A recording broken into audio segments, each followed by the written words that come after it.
नमस्कार रसिक श्रोतों। पिछले अपने वीडियो में अपन ने तिलक के कर्मयोग शास्त्र पे बात की थी, गीता रहस्य के। और उस तीसरे प्रकरण में मैंने यह बताया था कि कर्मयोग शास्त्र क्या होता है और तिलक जी इस बारे में क्या बताना चाह रहे, और गीता में इसमें किस प्रकार की विवेचना की है। ये सामने आया है इस प्रकार से कि कर्म तीन प्रकार के होते हैं। एक है आधि भौतिक, आधि दैविक, आदि आध्यात्मिक। पिछली बार मैंने इस बारे में बात कर चुकी हूँ। आज अपन बात करेंगे, इस प्रकरण में बात करना चाहेंगे आदि भौतिक सुखवाद किसे कहते हैं। जैसे अभी अपन बात कर रहे हैं, इसमें ये बात बहुत क्लियर हो जाती है कि नाम से ही बहुत क्लियर है कि भौतिक यानी जो दिखता है। ये मैंने पिछली बार भी बताया था, जो दिखता है हमें। आदि भौतिक सुखवाद इसे कहते हैं, जो कर्म ऐसा जो हमें दिखाई पड़ रहा हो। बहुत कर्म हम स्वांत सुखाय भी करते हैं। जनरली ये बात अभी अपन करेंगे कि बहुत सारे कर्म हम अपने सुख के लिए करते हैं। दूसरों के सुख के लिए कर्म करना ये सेकंड वाला स्टेज आ जाता है। सर्वप्रथम हर मानव अपने सुख की बात करता है, और यह बात जब अपने सुख की बात करते हैं तो किसी भी कर्म को केवल बाह्य फल देखकर नीति या अनीति का निर्णय करके करने वाले उक्त पक्ष को हमने आदि भौतिक सुखवाद कहा है। और यह आदि भौतिक सुखवाद क्या होता है, इस बात में अपन बात करेंगे। ये कर्म क्यों करते हैं? सर्वप्रथम कर्म किया इसलिए जाता है कि कर्म हमारे को नीति या अनीति या हम जो काम करेंगे उस बारे में हमें ठीक से निर्धारण करना है कि हमने काम ठीक किया है या ठीक काम नहीं किया है। तो ठीक काम हम कब करेंगे? जब हमारे दिमाग में यह क्लियर होगा कि हम नीति या अनीति से वह काम कर रहे हैं कि नहीं कर रहे हैं। दूसरी नंबर 2 पे बात यह आती है, जो भी हम कर्म कर रहे हैं वह कर्म हम अपने लिए कर रहे हैं, अपने सुख के लिए कर रहे हैं, हमारे परिवार के लिए कर रहे हैं। यह आदि भौतिक सुखवाद के बारे में आता है। और इसी आदि भौतिक सुखवाद को इस चैप्टर में अपन बहुत अच्छी तरह से विवेचना की है। इसमें उन्होंने बहुत सारे ऐसे पाश्चात्य नीति शास्त्र को अगर मान्यता दें तो इसमें पहला वर्ग है स्वार्थ सुखवादियों का। तो स्वार्थ सुखवादियों में एक चारवाक करके एक अपने यहाँ ऋषि होके गए हैं, और उन्होंने भी इसी बात की बात बहुत क्लियर की है कि ऋणम कृत्वा घृतम पिए, यानी अगर कुछ नहीं मिला तो आपको अगर जरूरत है तो ऋण लेके घी भी लो, फिर बाद में देखा जाएगा कि आप उस घी के पैसे चुका पा रहे हो कि नहीं चुका पा रहे हो। ये नीति फिर बाद में देखेंगे। सर्वप्रथम अपना स्वार्थ पूरा करें और उसके बाद अपनी नीति वगैरह नीति बाद में देखेंगे। पर जैसे मैं मरा तो दुनिया डूबी। अर्जुन ने भी यही कहा था कि मैं क्यों ये काम करूं, मुझे क्यों ये काम करना चाहिए, और मैं ये निषेध करता हूँ कि मैं अपने ही आप्तों को नहीं मारूंगा। क्योंकि अर्जुन का उद्देश्य, और भी अर्जुन क्योंकि बहुत अच्छा आदमी था, अर्जुन नहीं चाहता था कि वो हिंसा करे। हिंसा में भी अपन बात कर चुके हैं। तो हिंसा भी कर्म में ही आता है। हिंसा करना, अहिंसा करना मनुष्य का कर्म है। पर जैसा अपन ने देखा, पिछली बार भी अपन ने इस बात की विवेचना की है कि केवल हिंसा करना, अहिंसा करना या हिंसा करना, यह हिंसा हर आदमी करता है। कहीं ना कहीं हम छोटे जानवरों को छोटा और छोटे जानवरों को और छोटे जानवरों को मारता ही है। जैसे हम सब्जी भाजी खाते हैं तो बोस ने बता दिया है कि हमारे प्राणी शास्त्र या वनस्पति शास्त्र में वो भी एक वनस्पति सेल्स होती हैं, वो भी जीवित ही हैं, और उन जीवित को भी हम मारते। तो हिंसा कहीं ना कहीं वहाँ भी हुई। तो यह बात चारवाक ने जो बताई है कि मैं मरा कि दुनिया डूबी।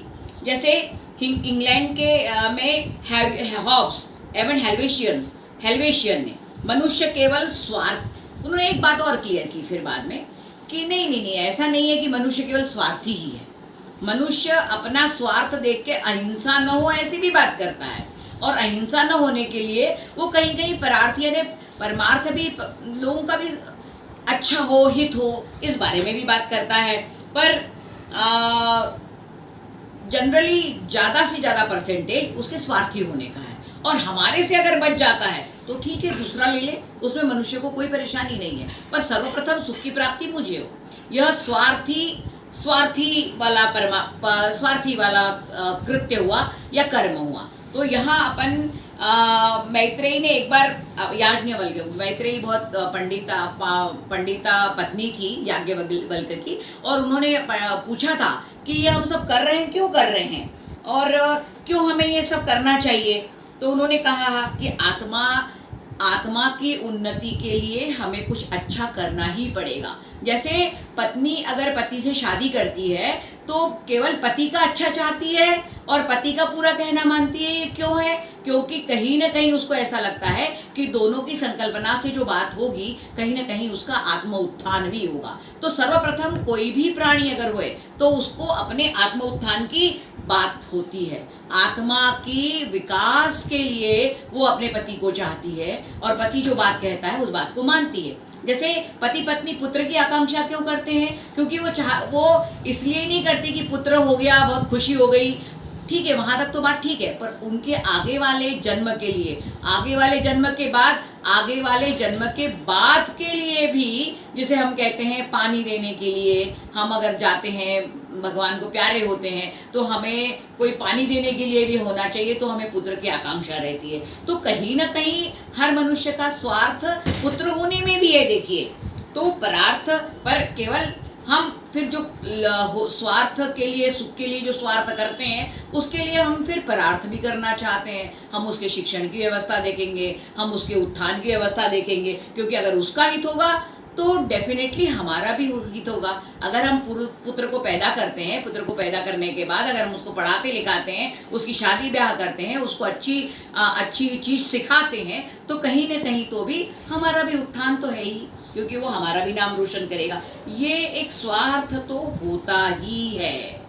इसमें उन्होंने बहुत अच्छी तरह से एक बात बताई है, यदि कुछ सच्चा है तो स्वार्थ है, और स्वार्थ कहते हैं अपने सुख की प्राप्ति या दुख के निवारण करने का अनुसार।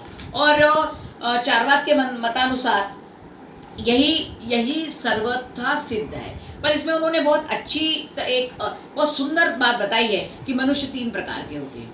एक है केवल स्वार्थी, दूसरा है दूरदर्शी स्वार्थी, और तीसरा है उभयवादी अर्थात उच्च स्वार्थी।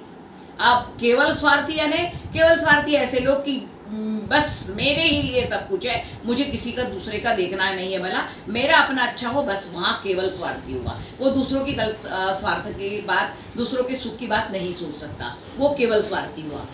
दूरदर्शी स्वार्थी वो ऐसा आदमी है कि जो परार्थ तो करेगा, परार्थ करने के साथ साथ ये देखेगा कि इस परार्थ करने से मुझे भी कुछ फायदा हो। यानी स्वार्थी तो वो है ही, परार्थ करेगा मुझे भी कुछ फायदा होगा, वो परार्थ स्वार्थी है। और उभयवादी यानी मनुष्य जनरली समझ नहीं पाता कि हाँ ठीक है, थोड़ा बहुत दान धर्म मुझे कर ही देना चाहिए, और दान धर्म करने से फायदा ही होगा, मुझे पुण्य मिलेगा, पुण्य मिलने के बाद फायदा ही होगा, यह बात सोचता है वो केवल। अब पुण्य से फायदा क्या होगा, कितने प्रकार के पुण्य होते हैं और कितने प्रकार के पुण्य से और कौन से कर्म से पुण्य होता है। जैसे अर्जुन को भी ये था कि मैं इनसे लड़ूंगा, बहुत सारे लोग मर जाएंगे, मुझे क्या फायदा मिलेगा, मेरा क्या होगा। तो केवल प्रेम पाने के लिए या प्रेम को खत्म करने के लिए जो मैं ये कर्म करूंगा, ये कर्म आदि भौतिक सुखवाद, इससे मुझे क्या सुख मिलेगा, सुख और हित क्या होगा, किसका सुख होगा और किसको हित मिलेगा, यह सर्वप्रथम बात आती है। तो यहाँ हम ईसा मसीह और सोक्रेटिस के बारे में भी अपन बात करेंगे। ईसा मसीह भी बहुत अच्छा करना चाहते थे, पर उनके ही देश के लोगों ने उन्हें, वो लोगों का कल्याण ही सोच रहे थे ना, पर उनके ही देश के लोगों ने उन्हें मरवा डाला। पर यह बात बाद में उन्हें समझ में आई कि हमने बहुत अच्छे आदमी को मारा। ऐसा सोक्रेटिस के बारे में भी हुआ। तो यह जो स्वार्थी आदमी होता है, सर्वप्रथम केवल ये 3 प्रकार के स्वार्थी आदमी होते हैं जो यह बात सोचते हैं, और इसी बात को सोच के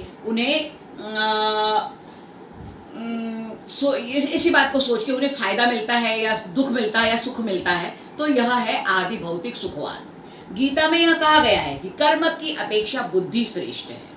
अगर हम कोई विवेचना करके ये कर्म करने से हमें क्या फायदा होगा या नीति अनीति क्या होगी, या बुद्धि से हम अगर सोच की बात करते हैं तो हम वहाँ रुक जाते हैं शायद। तो यहाँ श्रेय और प्रिय हमें कौन सी बात प्रिय है और प्रिय न होते हुए भी कोई सा कर्म हम कर रहे हैं जिसका श्रेय हमें आगे आने वाली जीवन में मिलने वाला है, यह अगर हम बात सोचते हैं तो यह बुद्धि की श्रेष्ठता यह मानी ही गई है। क्योंकि जो कर्म की श्रेष्ठता सर्वप्रथम, जैसे अपन ने यहाँ विवेचना की कि सर्वप्रथम कर्म की विवेचना हमारे स्वार्थ से ही उपज होती है, हमें जरूरत है इसलिए हमने कर्म किया। इंद्रिय गम्य बाह्य सुखों की अपेक्षा बुद्धि गम्य अंत सुख की अर्थात आध्यात्मिक सुख की ओर जो जाता है, पर यह सेकंड स्टेज होती है। यह हर आदमी की स्टेज हो नहीं पाती। जो इतना सोच पाता है, जो इस बात पे सोच पाता है कि केवल मेरा सुख ही नहीं, मेरा शारीरिक सुख, मेरा बाह्य सुख, यही जरूरत नहीं है, पर हमें समाज के लिए अगर सोचना है, हमें बाह्य सुख की बात अगर करना है, तो यह लोगों को इससे मुझे श्रेय क्या मिलेगा और मुझसे भी ज्यादा अगर बाहर वालों को श्रेय क्या मिलेगा, ये श्रेय वाली बात है। पर सर्वप्रथम हर आदमी आदि भौतिक सुखवाद की ही बात करता है, क्योंकि बेसिकली मैन इज सेल्फिश। और कोई भी बात, कोई भी कर्म करने के लिए सेल्फ यानी खुद का स्वार्थ यह देखता है, और अपने स्वार्थ के साथ साथ अपने परिवार के स्वार्थ, फिर अगर ऊपर उठता है तो हमारे समाज का, हमारे देश का हित कल्याण हो, चाहे मुझे कितनी पीड़ा हुए, वो दूसरी बात है। वो फिर हम आध्यात्मिकता की तरफ धीरे धीरे अपना कदम बढ़ाएंगे, वहां बात हुई। पर यह जो अपनी विवेक, अभी अपन आदि भौतिक सुखवाद के अंतर्गत एक और छोटी सी घटना मैं आपको बताना चाहूँगी। अमेरिका में एक समय की बात है जब ट्रामवे बनाना था। ट्रामवे बनाने के लिए बहुत सारे जूरीज का मंजूरी लेना बहुत आवश्यक था, और लोगों को ये सब मालूम था कि ये बहुत आवश्यक है, बहुत दूर तक लोगों को जाना है, समय कम पड़े, समय कम में आदमी ट्रामवे बन जाएगा। पर कुछ लोग उसे मंजूरी देना नहीं चाहते थे, और पर जब बाद में बात सामने आई कि ये मंजूरी देना क्यों नहीं चाहते थे, कि उन्हें कुछ घूस चाहिए थी, और ये नीतिगत तो है नहीं घूस देना, पर बात ये हो गई कि उनको घूस देनी पड़ी और ट्रामवे बन गई। अब ये घूस देना जब नीतिगत नहीं है, पर जब अधिकांश लोगों का सुख, अधिकांश लोगों का आना जाना ट्रामवे से अगर सरल हो सकता है, तो वो घूस भी जो पाप कर्म के अंतर्गत अपन मानते हैं, वो भी अब न मानेंगे। तो इस सर्वप्रथम हमें ये देखना पड़ेगा कि यह घूस देकर करना काम, तो इसमें परोपकार के लिए किया है तो ये पुण्य कर्म है। तो पाप क्या है, पुण्य क्या है, एक चित्रलेखा में बहुत अच्छी तरह से बताया है कि पाप क्या है, पुण्य क्या है। तो जो आपके लिए पाप है वो मेरे लिए पुण्य हो सकता है, ये बात अपन पिछली बार भी कर चुके हैं।